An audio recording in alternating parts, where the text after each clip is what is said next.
Okay, so we're live. Hello, everyone. My name is Sakshi, and I'm the brand manager at MindHug, a mental well-being startup based in London. The MindHug motto is making mental well-being accessible to all. So our live session today is all about mental health, and for that, I have two very special guests with me. Our chief guest, Sandeep Saib, and my colleague, Anthony Bryan. Thank you so much, guys, for joining us today. Sandeep Thank is the co-director. Oh, sure, go ahead. you. Nice. Thank you.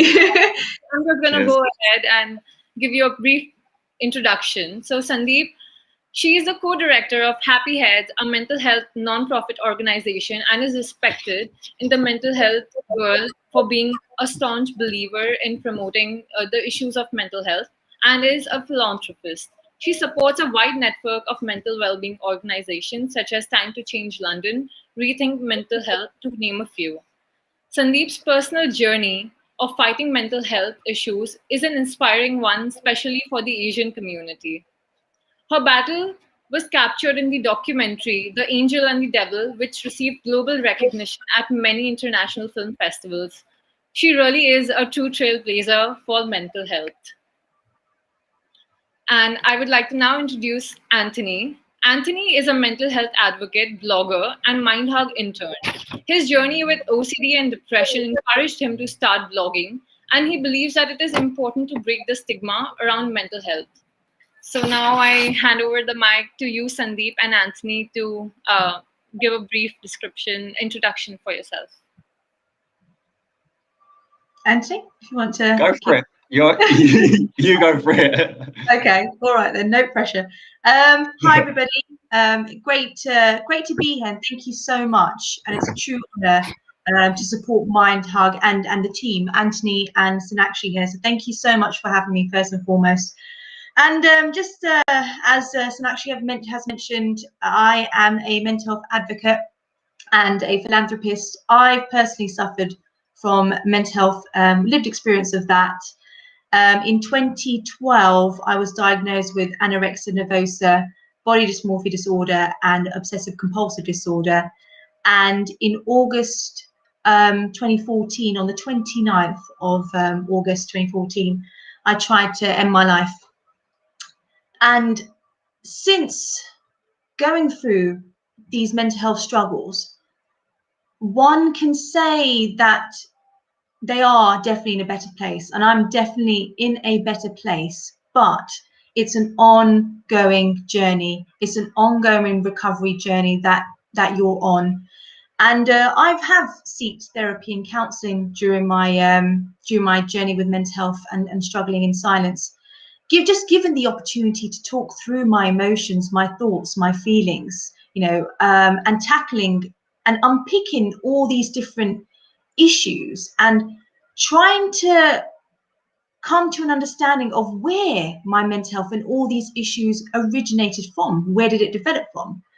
And I want to say my childhood, but I feel like thinking about it and ruminating over it, it's more than that. It's much more complex than that. We cannot just pinpoint it down to just childhood.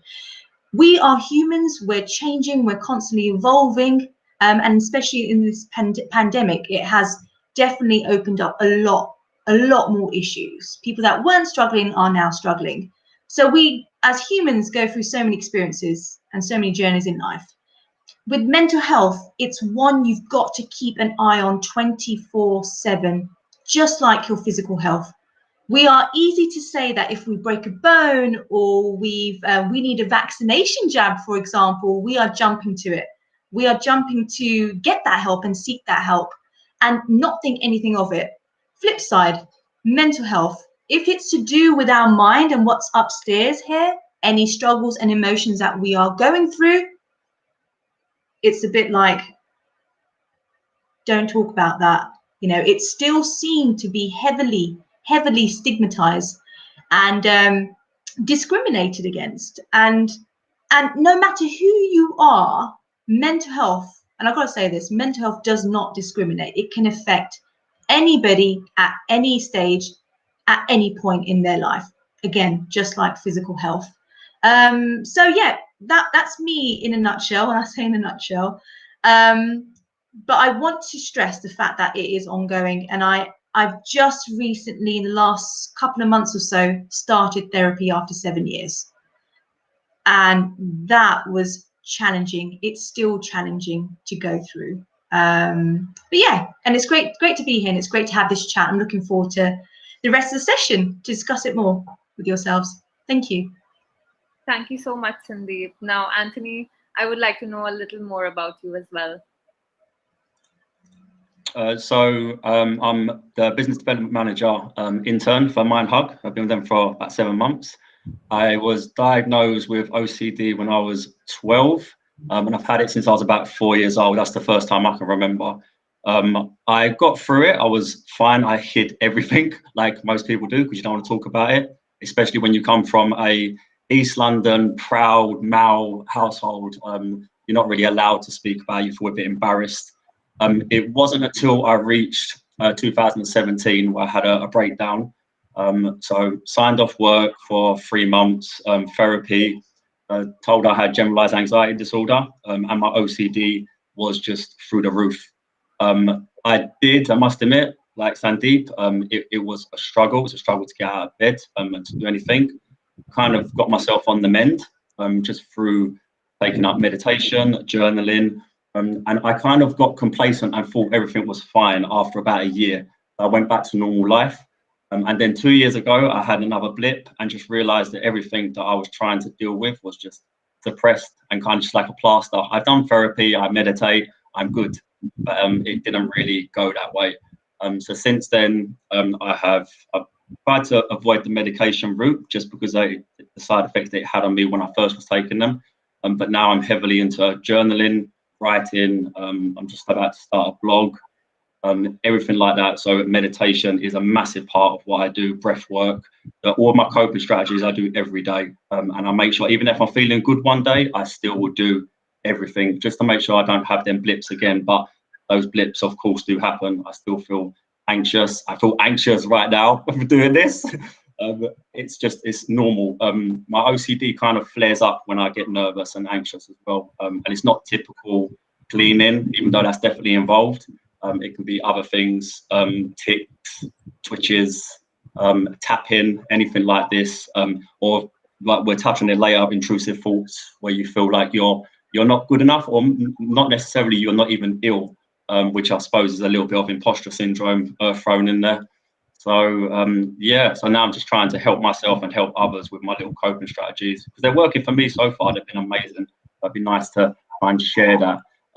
And I don't really have any barrier anymore. I don't really have any embarrassment about talking about it because, like Sandeep said, we all have mental health, and some of us have bad mental health, and we need to look after it a lot more. Because you can see if someone goes to the gym, you can't see the cogs in their head though.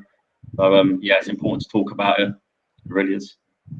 Yeah, I really appreciate you coming out and talking about the mental health challenges that you've been through, Anthony. So, Anthony, you shared your journey, but Sandeep, we would also like to know your journey about what was it that you were going through and how was it that you discovered that it was actually a mental health condition and that you needed to seek help and it wasn't something that was gonna heal on its own.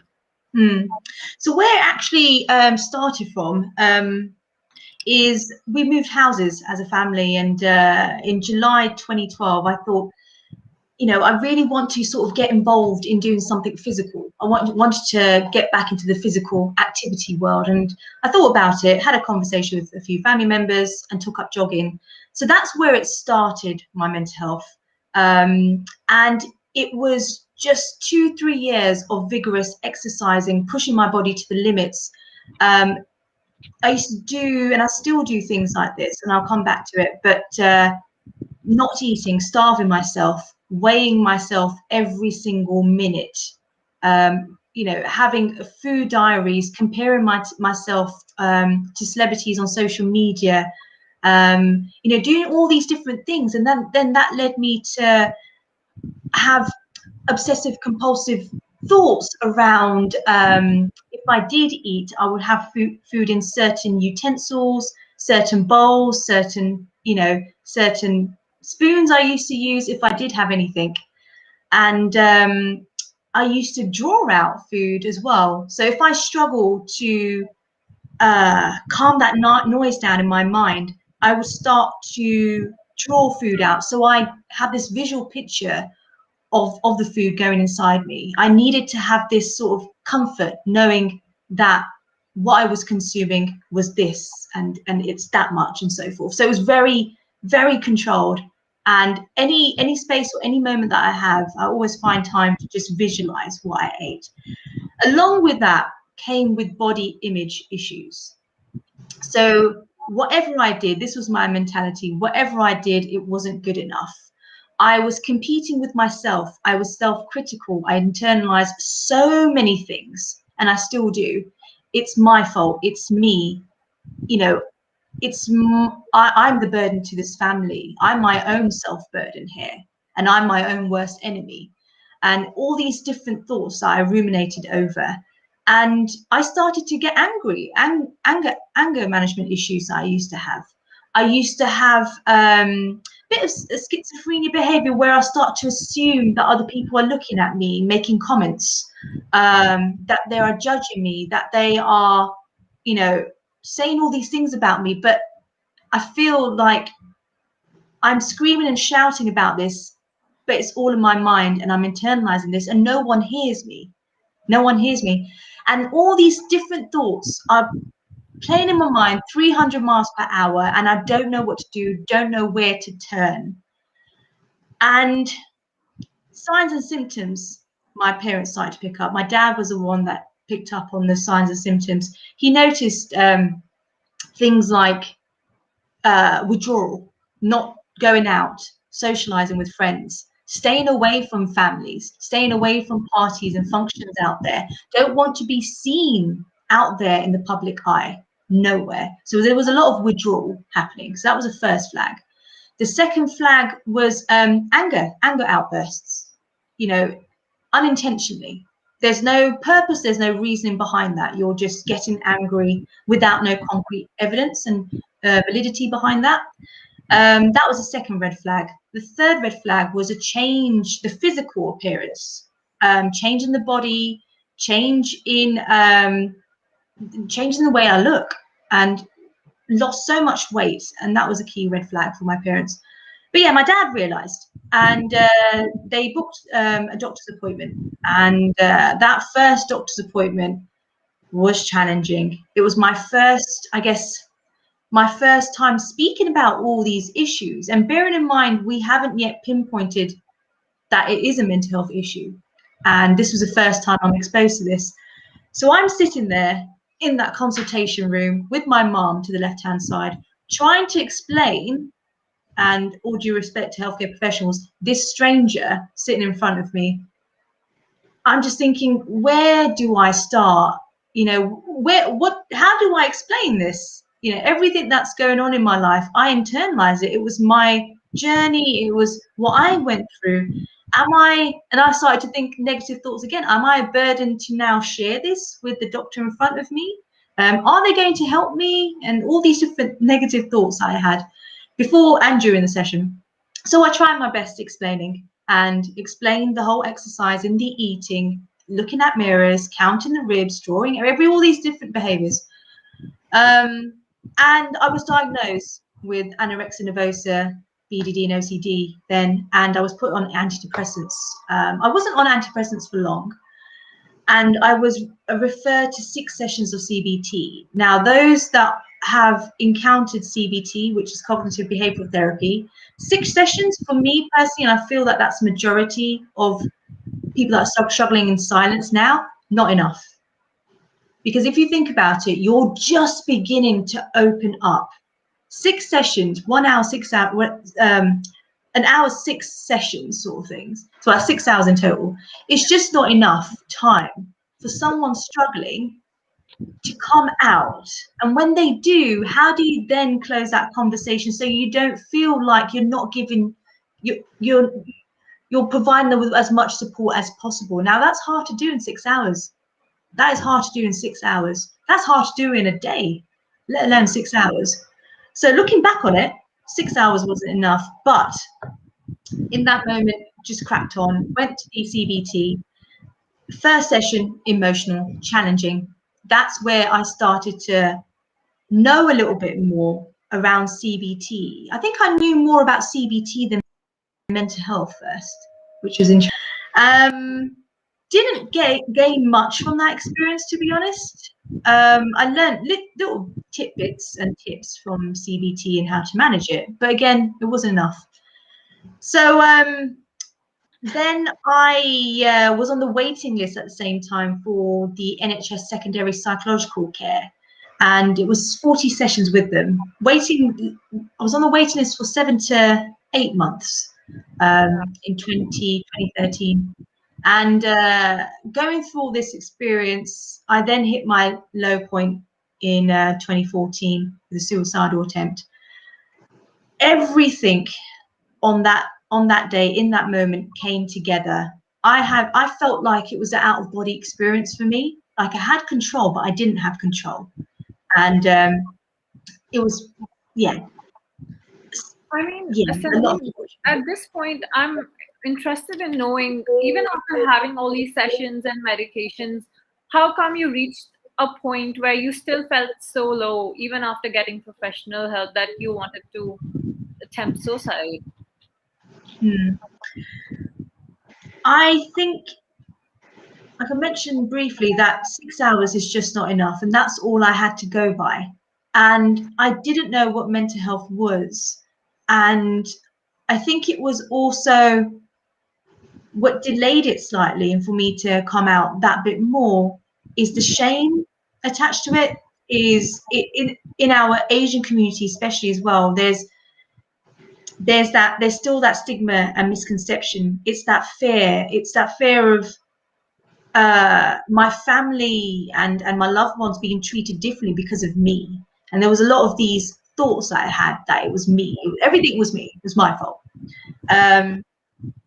And I think also I've learned the hard way, but I do think that you are your own best therapist. You know, there's going to be so many healthcare professionals that walk in and out of your life. There's going to be so many doctors that you'll probably see in your, and hopefully you do, to seek that advice. But you are by far your own self-therapist, to be honest. You only got yourself to look out for. So self-care is quite key. I'm going slightly off tangent here, but yeah, bringing it all back, it did take a while to get where I am today. And yes, CBT did help, but more of that, I think, helped me that bit more, in conjunction with the antidepressants for me, in that sense. Right. I think girls all over the world, especially my age, I think who are teenagers just growing up in their 20s, all of them have body image issues all the time. I mean, I think about myself and I think, okay, that's something that I think about as well. Maybe not to that extent, but sometimes with social media and things being in our face, things like those are constantly fed it to our brain that, you know, we need to be a certain size, certain weight to be perfect. So I think that definitely keeps affecting our mental health. And it's important to understand where to draw the boundary for yourself to be healthy. So with that, I also want to ask another question to both of you, that what do you think causes mental health in a person's life? Like, what is the root for this problem? And I mean, yeah, for me, I mean, all I do is read about this, and have done for years. It's quite, for me, it's the hereditary is definitely in there. All of my family suffer from mental health issues. They won't even mind me saying that. It's I grew up with a schizophrenic aunt, depression rife in my family, and I think all of us, but funnily enough, all of the girls and then me, the boy and my two brothers are fine, but we all have OCD. So I do think it's heavily that, and environment as well plays a massive part. I mean, I didn't grow up in the nicest of areas. It was quite rough. And I think that definitely played a part on my mental well-being and my mental health. And as well, just not being able to talk about it, I think was a big part, just holding it all in and feeling not normal. Like you feel like you're slowly going insane. But then you realize, especially now, roll on to 2021, and with help from the pandemic, and you realize that so many people go through things that you thought were just you and abnormal. It wasn't really spoke about when I was younger. So I do think, yeah, environment, definitely the family running in the genes as well, and just not being able to be open about it. Yeah, I think that's the root of my mental ill health, definitely. All right. And Anthony, do you think there was some sort of stigma and misconception that you received when you were going through your journey of mental health? Yeah, I mean, when I was very young, so when I was growing up, so in the 90s, I had two brothers and we're only 16 months apart in age. So we're very, very close in age. My dad and then my granddad and a lot of uncles, and all of them are just a strong geezer, basically, strong East London geezer. And I was very, very effeminate as a child, very effeminate. And everyone always just put it down to he's girly, so that's why he has a more of a female attribute, and it was always blamed on that, always, even though family members were going through anxiety and the OCD. It wasn't until I did have a breakdown though in like 2017 that what contributed to it, like I say, is just holding it in. It was just holding it in and bottling it up, and masking it with things that were not good for me. So alcohol was quite a big part of my life for a long time. Just to try and to numb it and to get through and just forget. So that definitely was that contributed to all of it. And I did mask it. And it's only now where I'm talking about it, even when you're writing things down, you're getting it all out, and it does help, like an endless amount. It really does. And like Sandeep was saying, the CBT I didn't find helpful at all. I was, like you said, you're on the waiting list for months. By the time you'll get there, you're kind of like, I felt like I was better. I was like, I don't need this no more. And it wasn't until the sessions went on. And I don't know if, Sandeep, if you were told about the mundane tasks, when you have a fault, you would do a mundane task. So you hoover or clean or go for a walk or draw. For me, I was told endlessly to hoover and dust. And with someone with OCD, I got obsessed with hoovering. And it wasn't the best advice as a mundane task to take my mind off my anxiety, because it just made my OCD a lot worse. So it is like, it's what MindHug say, it's cheesy, but it's one size doesn't fit all. Everything is different for everyone else.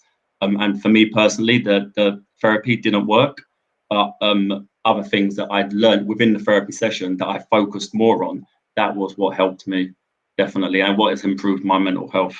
Yeah. A lot, endless amount actually. Yeah, definitely. I think one size doesn't fit all. Everybody has a different journey.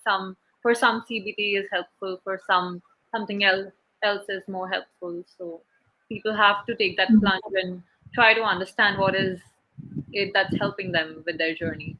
Yeah, definitely.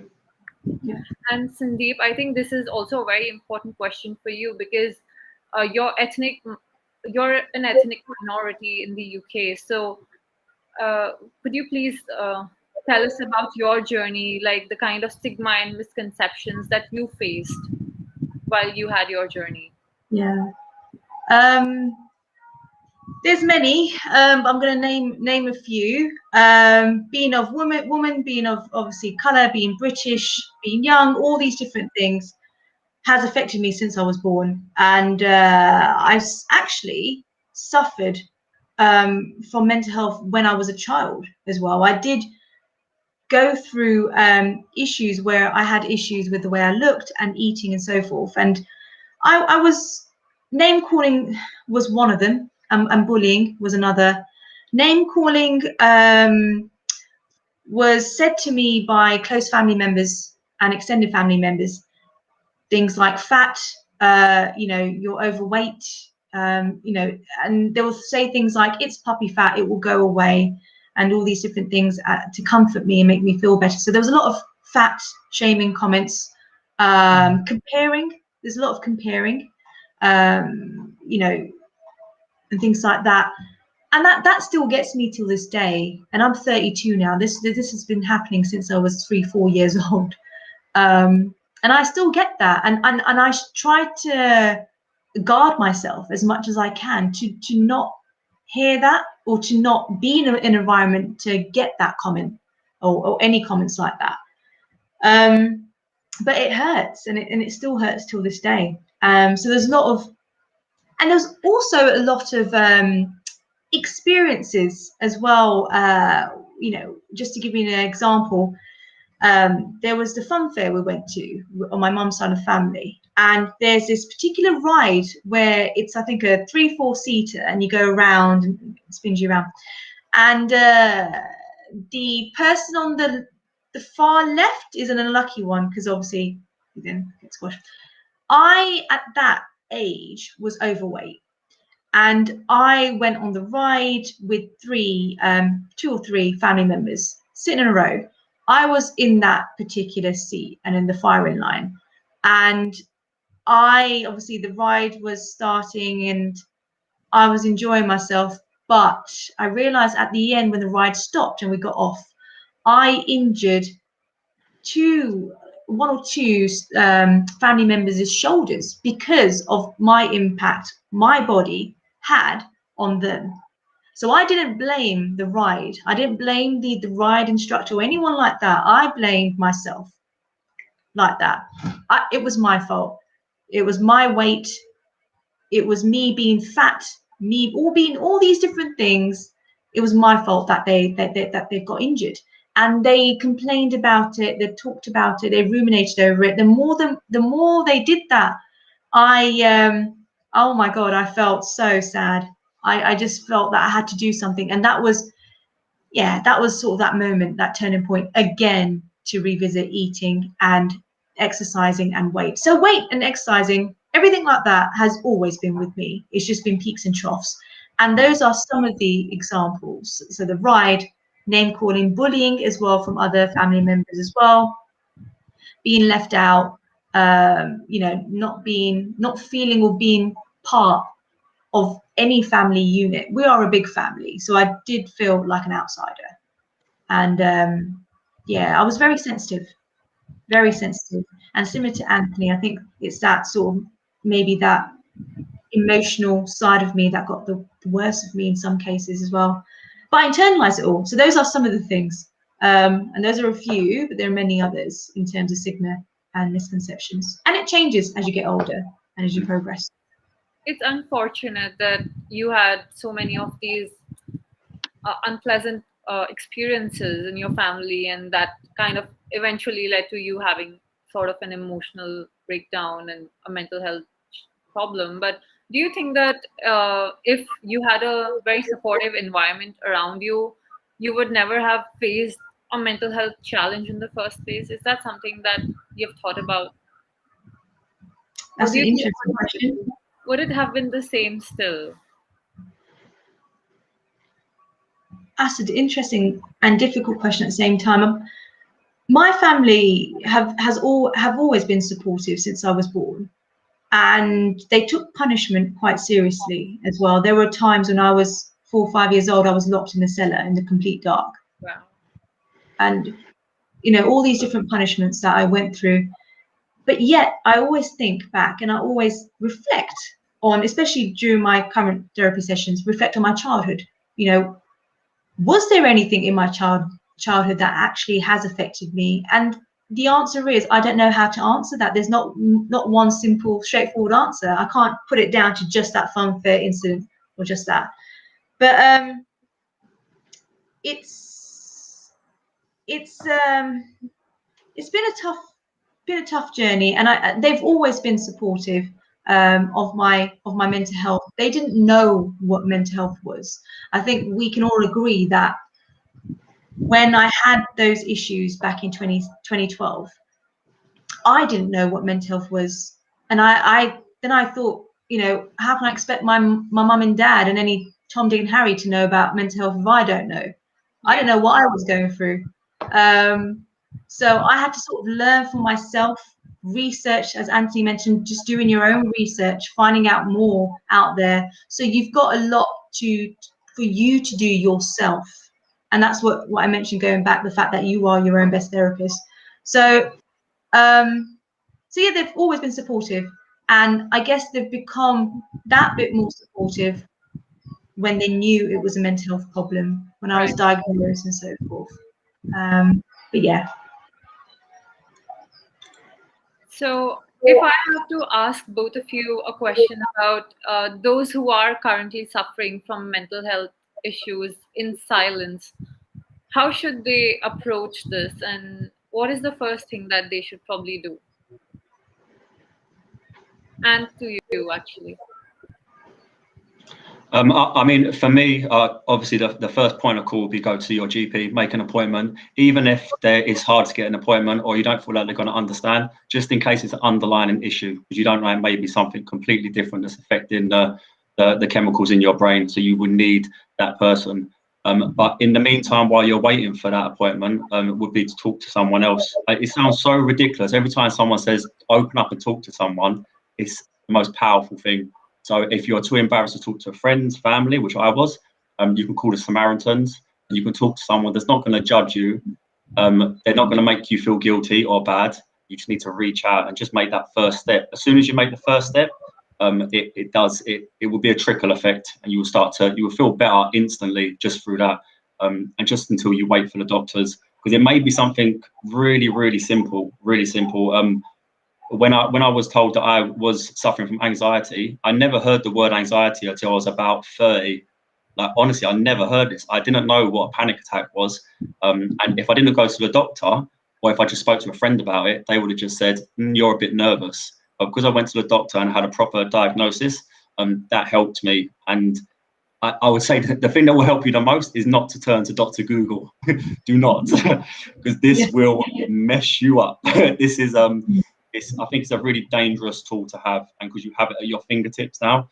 I thought I was bipolar for at least 10 years. I thought, well, it was manic depressions when I first started to find out what that was. I thought I had bipolar. And because schizophrenia runs in my family, I thought I was schizophrenic, all from Google. So definitely see your GP first, your first point of call before you start to Google things, and then speak to someone. It doesn't matter if it's a stranger, family, anyone. I mean, for me, for instance, I would never have spoken to my mum because she's an anxious mess anyway. I wouldn't want to add to her anxiety or be a burden. So I spoke to my sister, and which helped a lot more, and then went to the doctor just to get that appropriate help. Yeah, that's the first point of call. Definitely open up and make an appointment with the doctor. It will help. It will.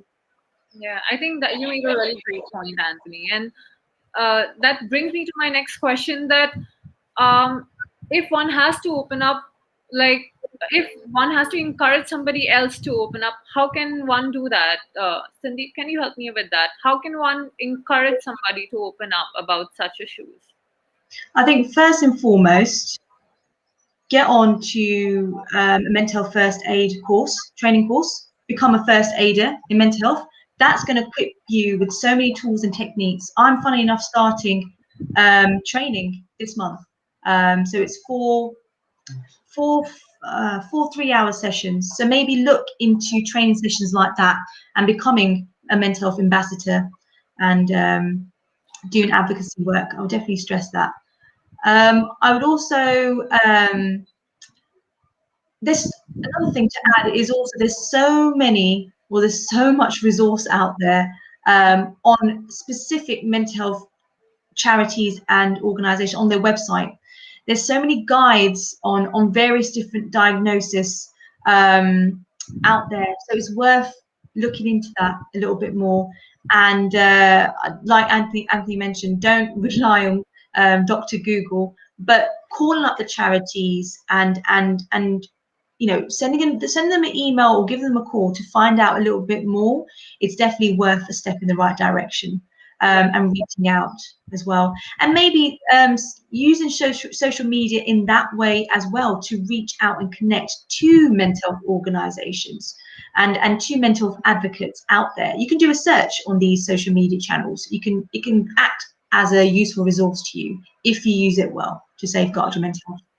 Definitely. I think social media, if used well, can be the most powerful tool in anybody's hand in today's day. And for those who are not experts or trained people in order to identify symptoms of mental health issues, is there a way you can tell with some signs or some symptoms? For example, if it's my friend who is not doing very well with mental health challenges and I'm not an expert, but are there some signs and symptoms that I can look at and identify that, yes, this person is suffering? And if that's what it is, then as a friend, what are the steps that I should probably take? I've got a few here, and feel free to add to it, Anthony. But the first one is constant negative comments. So it could be about themselves or external factors, whether it's political, social, economical, basically negative comments about their life, and it could be work as well. And you're hearing that frequently. You, as a loved one, try to notice that pattern, the frequency. Is it a day, they say? Is it every hour? Is it every day? Is it weekly? Is it monthly? How often do they say it? What do they say it? How do they say it? And the tone. So I definitely want to think about negative comments. The second one I would say is what I mentioned earlier: withdrawal. Completely not being with people. Withdrawing yourself could be also not just from the social aspect, from the non-social aspect as well. So it could be work, not being, procrastinating more, and not willing or can't find the energy to be on your computer and sit for those 8 hours during work, and withdrawing from that perspective. Withdrawing from the dinner table, so not showing up, not showing up at family functions and get-togethers now. So there's going to be probably a lot of that within the next sort of roadmap out of this lockdown on the 21st. So definitely want to think about. The third red flag I would also say is anger.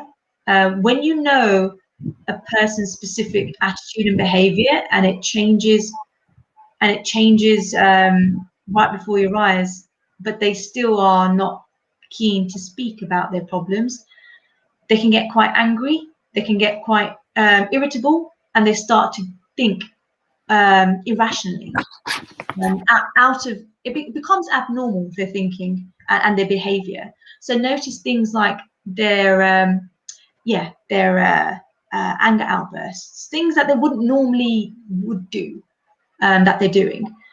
So noticing that. And I would also say the last one is just a change in the body. So you've got the physical appearance, the outside. What's changing from them outside? Are they losing weight? Are they putting on weight?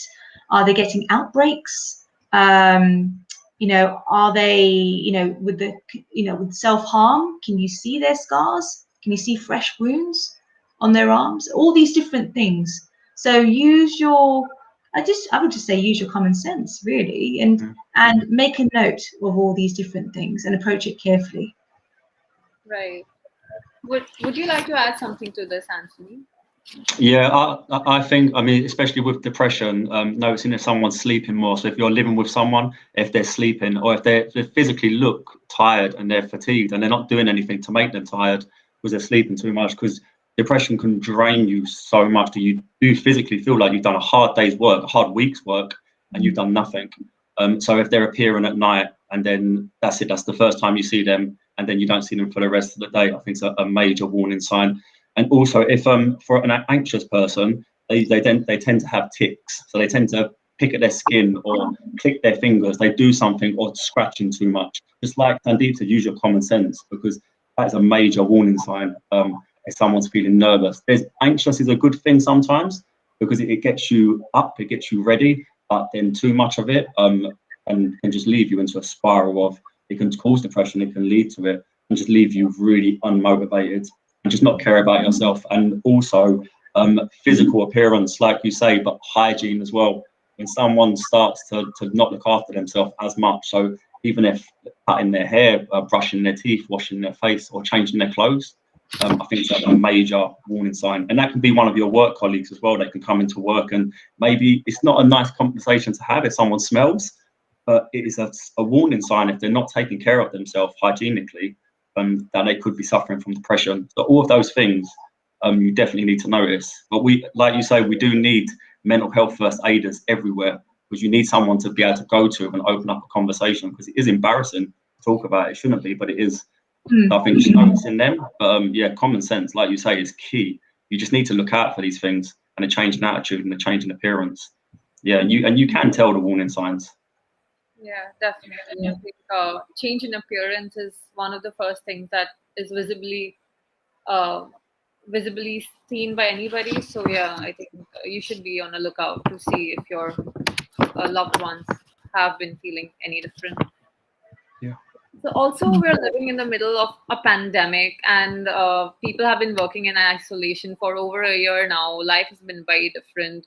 Not everybody has been lucky to have loved ones around them all the time. A lot of people have been completely alone and by themselves, and that has really affected people's minds. So I would like to ask both of you, what are the most common mental health issues that we can notice in people pre and post lockdown?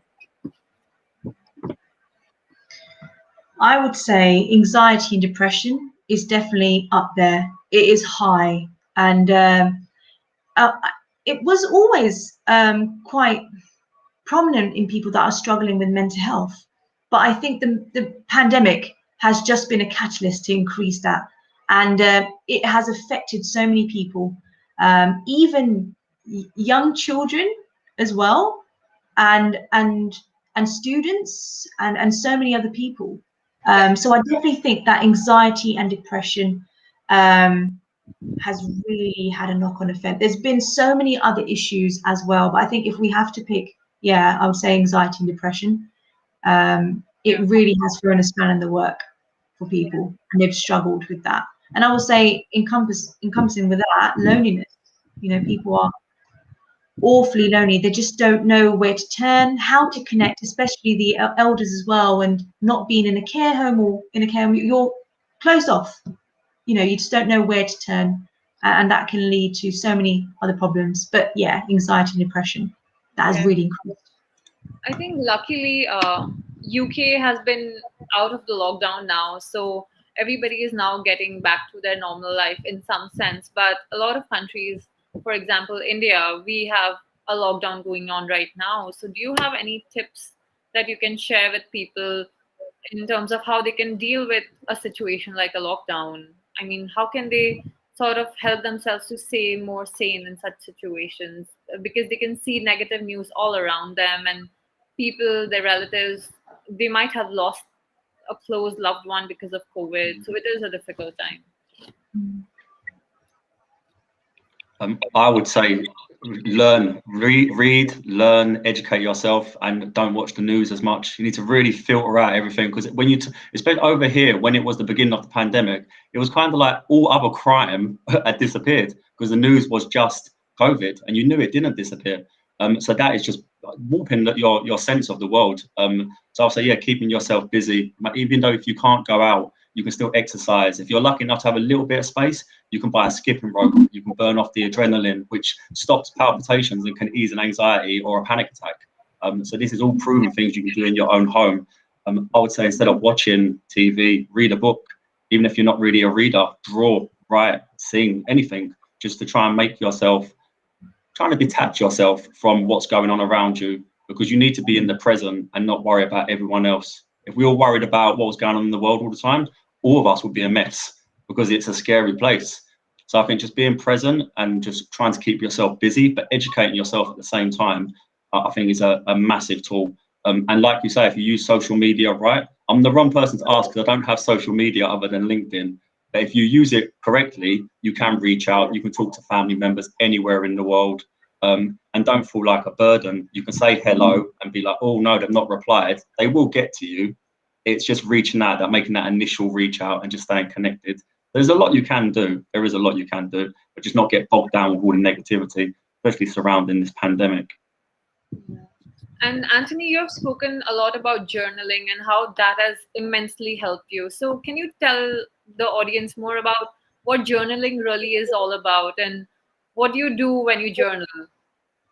Yeah, so if you have, when the first time it was told to me about journaling, I instantly thought of a little girl on her bed, wiggling her legs, writing in her notebook. because that's the view that you have. It can be anything. So it could be a scrap bit of paper and then just bullet journaling. So you feel sad, upset, just to get the emotion out. For me personally, it helps just to write a whole story. So a real base story, what's going on inside your head, and to be really honest. It can be really uncomfortable, but once you get it out on notes on your phone, pen and paper or Word, it just eases so much built up tension and pressure that you had on yourself. But like I say, it can be quite uncomfortable, but I think journaling is probably the most powerful thing, and it's the most accessible to everyone. Anyone, absolutely anyone, can get a pen and a piece of paper anywhere. You can get this for free. You can even write it down on just with a bit of chalk on a blackboard. You can do it, and it will, I promise, it will help. But like I say, it can be quite uncomfortable, but you do need to be honest with it. There's also something I started to do called morning papers. Someone on LinkedIn reached out and told me to do morning papers. So you wake up in the morning and you write, before you make a coffee, anything, you write 3 pages of what's in your head and what you dreamt about. And it kind of supposed to let go of all of everything that you're carrying around, so it's gone for the day. I didn't think I had time because I wake up at 5 a.m. I go to work, but I have time. So anyone does, yeah, and it really helps. You can't make sense of it because you are just scribbling, but the rule is you never read it back, and it does let go a lot of built up anger, especially negative. If you don't like your job, for instance, if you write it all out, what you dreamt about in your mind, you'll go to work feeling fresh.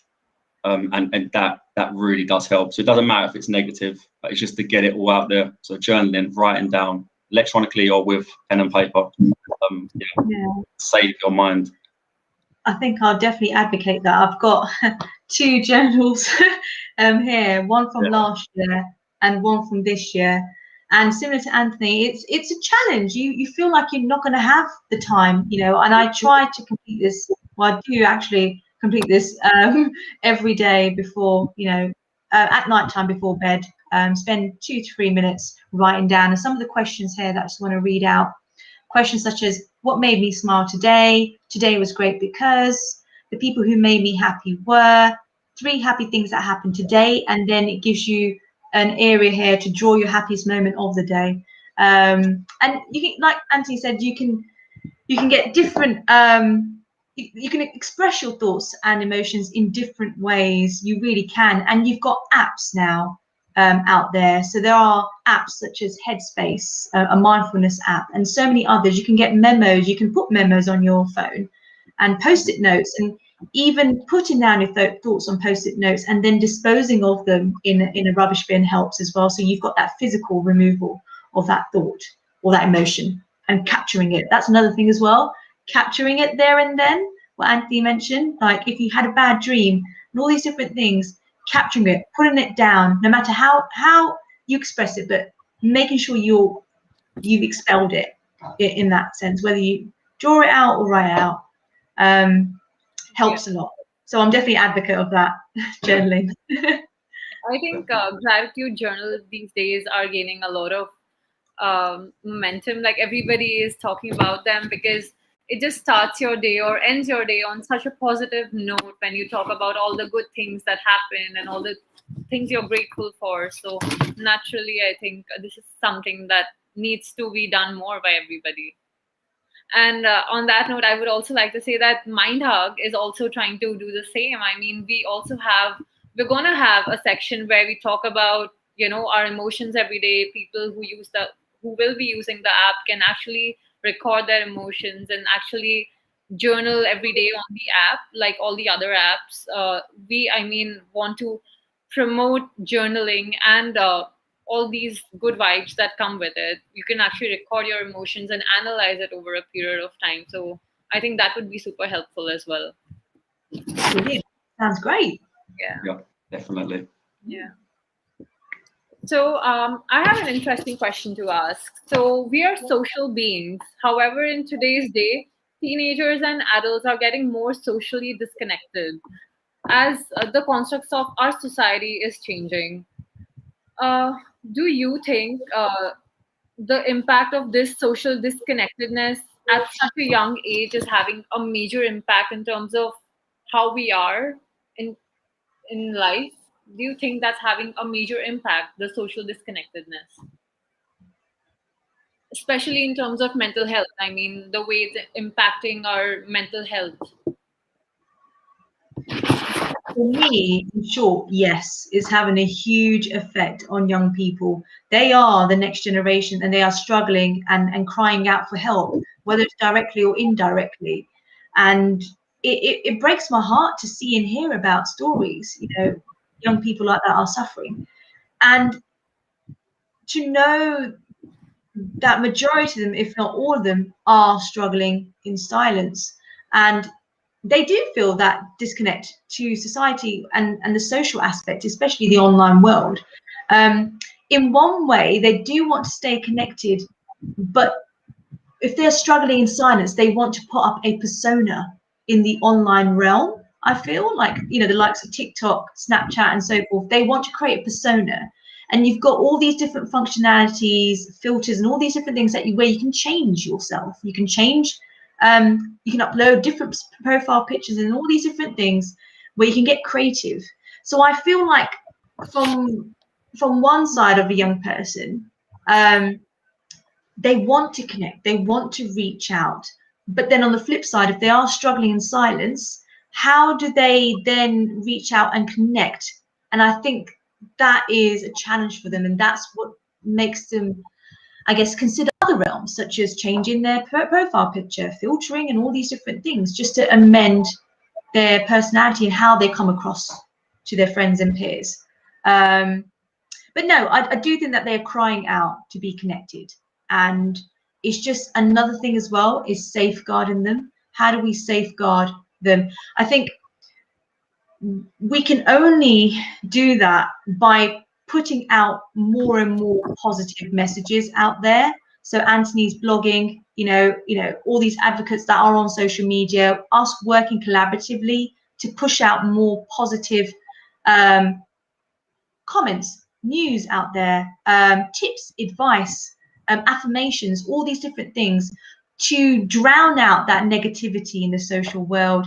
And that can be one way to encourage young people to start talking, to be a little bit more connected, and to do it socially on a platform that they are familiar with. So you're not really reinventing the wheel in that sense. You're making it safer for them. But we need to work together to help that and help them. Definitely. And I think with that, I'm just gonna ask you the last question to both of you for this chat of ours. Do you want to share any useful tips, advice, or call to action that you have kind of learned from your own personal experience, or have been told or learned from somewhere else, which you think can be very helpful for anybody watching? Yes, I think anything that you can help yourself with. So I completely agree with like the social media. I'm going to sound like a dinosaur, but I think putting your phone away and having just a real connection with outdoors, with yourself and with other people, other than just through a screen, I think is massively helpful, because I do think it is quite damaging to your mental health, especially like you say with the filters and changing the appearance of yourself. It's not real, and you start to have a warped sense of yourself. And I think that is massively damaging. So I think having a phone-free day or any kind of electronic free day is important. I do this. I mean, I was telling Sakshi that I had the bank holiday weekend. I didn't have my phone once, and it was amazing. I was with friends. Everything was real and present. And I didn't have time to stress about emails or likes or comments. It was incredible. So I do think that, and I think as well, looking into what you're putting into your body, because if your digestive system accumulates to what's in your brain and the way that you're feeling.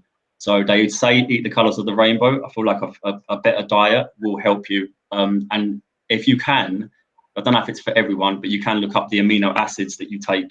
They're all natural in food that boost natural levels of dopamine. So people try and find a quick fix through alcohol or cigarettes, but there's certain food that boost your dopamine level. So it's like going for a 60-minute run, and you get that within what you're eating, and that will improve your mental health straight away. And I think as well, not sitting down. I'm an advocate for a standing desk because I think sitting down is just because you're not upright and you're not proper, you're not really proud. I feel like standing up, you're more likely to walk around as well. So go for a break or walk with your phone in your hand. I think it's more healthier for you, definitely. And we lost that. Oh God, yes, we have. We lost her. Sorry. Technology. It was acting up, but I'm back. I think Anthony, please go on. You were giving some really brilliant advice. Yeah, I just feel like, just to break down, just being present. I think that is the most important thing, and that is all that meditation is as well. All that is being present. It's not sitting there with a white sage stick with loose baggy trousers. You're not a hippie. It is just being present and just being mindfulness and just keeping your thoughts intact and allowing them to come, but more importantly, letting them go. And I think just 5 minutes of that every day, and breath work you'll come on leaps and bounds. But I do think looking after your inside will reflect on your mental state as well, and keeping yourself busy. I mean, I am an embarrassment because I read my first full book in 2020, and I'm a 36-year-old man. That is terrible. But how much this helped is, and now I read one book a week, because it's just learning. It's just trying to take them pleasures that are not necessarily a screen. I think that is your mental well-being. You can't beat it. You really can't. You're never too old to learn, and it does help.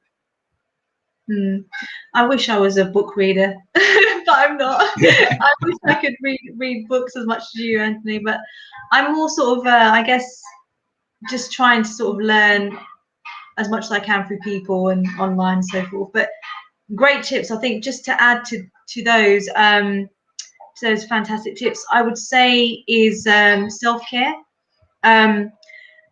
When we're going through our own mental health struggles, we always think that is, we internalize it. We think it's our fault, it's our doing.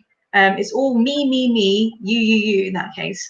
And we need to flip that conversation. We need to think more about what we can do to love and appreciate ourselves that bit more. So doing things that make you happy, whether it's meeting friends, whether it's doing art, whether it's going to a book club, whatever you want to do, but have that moment daily to do something that you enjoy, that's personal to you and only you. And that will give you so much of an energy boost, and it will make you so much happier and lighter, and increases your happy endorphins as well. I'd also say this, the next tip is routine. Routine is quite important. I think it is very important, especially during this pandemic. When we went into the first lockdown, I remember like it was yesterday, we didn't know what we were doing. In all honesty, I didn't even know what I was doing. What am I supposed to do, especially with the work situation? What we're going to do? What's the next steps? It was very sort of like a mystery and an enigma in that sense, that we didn't know what's next. And that then affected people's routines. We didn't know what time to wake up. If we did, we didn't know what to do next, lunch, dinner, all these different things. It really threw that out of the window. So I definitely advocate having a strong routine and writing it down. Maybe have a page in your journal or on a Word document, to have sort of a 7-day or a weekly sort of routine that focuses on what you're going to do, and commit yourself to doing it. I would also say having and in line with the yoga and mindfulness, having a positive personal affirmation, starting with I am. So having that as part of obviously the morning papers, for example, that Anthony mentioned, but maybe in the first thing in the morning when you wake up, have also a positive affirmation to get you started. So something along the lines of starting with I am. So I am strong, I am powerful, all these different things, but make sure you start with I am, and saying that to yourself and saying it out loud and talking to yourself. I've talked to myself so many times during this lockdown, in the four walls and in this house, really. And it's perfectly okay to do that. You've accepted, you're aware of your emotions, you're aware of what you're going through, and you want to talk to yourself about it. Like I said, you're your best best therapist in that sense. And sleep is crucial. Yes, I echo that massively. It's so difficult, and that's part of the routine side of things, isn't it? It works sort of in tangent with one another, but making sure you switch off from everything, from the phones, laptops, TV, everything, and from yourself, and go and have a proper night's sleep. because that's going to help you and get you prepared for the next day. Yeah, absolutely. I think you've put forward some fantastic points, Sandeep. I think I kind of follow a lot of these myself, and I've seen a positive change in myself following these, strictly making a routine for myself, getting that 7 to 8 hours of good sleep, all of it. I think that's definitely something that everybody should follow, and they're gonna see a good positive change within themselves. And with positive affirmations, do you think I can call them manifestations, sort of, as well, or Yeah, you or can call them. You can call them personal mantras as well. You know, you can call them goals, your yeah, personal goal. right, And with all that, it's just you being, just being you, and that's a great way to start the day. Just I am yeah, strong, I am powerful, and having that up as well helps. yeah. But yeah, From positive words. affirmation, mantra, however you want to play it. Yeah. Yeah, I think just giving yourself that morning boost with those positive words, I think that just gives yourself sort of like a morning healing power, I would say. I don't know. Yeah. So, yeah, I think we're stronger together in this. And thank you so much, both of you, Anthony and Sandeep, especially Sandeep, for taking out time to talk to us at MindHug. So, we both are very, very grateful to you. Thank you for doing all the great work that you do in the space of mental health. I want all our viewers to please follow Sandeep's work, because she's done so much, and maybe there is a way you can contribute to what she is doing. So definitely follow her on Instagram, on LinkedIn, all the places she's available, and do check out her documentary, because that is really empowering as well. And Thank you so much. I really, really appreciate it. And Anthony, it's been a pleasure, and it's been an eye opener for me. I've learned loads in the space of an hour. So thank you both. I really, really thoroughly appreciate it, and it's been great fun and a great afternoon. yeah, Yeah, it's been really nice. all right. So I'm just gonna end the session now, and for all the viewers, thank you for joining in. You can find out more about MindHub on Instagram, LinkedIn, and our Facebook page. Please subscribe, follow, and like our content to stay updated about mental health, because we love to promote mental health, and our digital app will be out in the market soon. So stay updated with all our social media platforms, and thank you for joining in. All right. Cheers. Thank you. Thank Cheers. you. Bye. See you Bye. later.